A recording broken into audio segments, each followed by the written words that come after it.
महादेव भगवान की जय। शिवरात्रि महापर्व 2025 जागन्नाथ महादेव मंदिर छोटा उदयपुर से भक्त संत श्री श्यामदास जी महाराज के द्वारा आप सब लोगों को, समस्त संत प्रेमी और सनातन धर्म प्रेमी जनता को खूब खूब शुभकामनाएं, बधाइयाँ, आभार। भगवान का दर्शन पाइए, आज घर से निकलिए, भगवान के लिए कुछ न कुछ करिए और भगवान के निमित्त दर्शन मात्र से सारे वर्ष का फल प्राप्त होगा।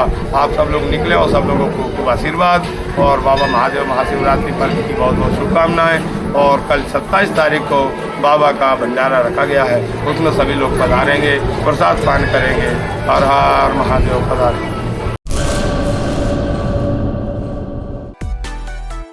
માં motor driving, safe and sure driving.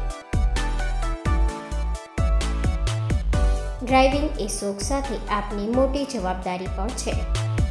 અમારા ઇન્સ્ટ્રક્ટર દ્વારા સચોટ અને સરળ માર્ગદર્શન.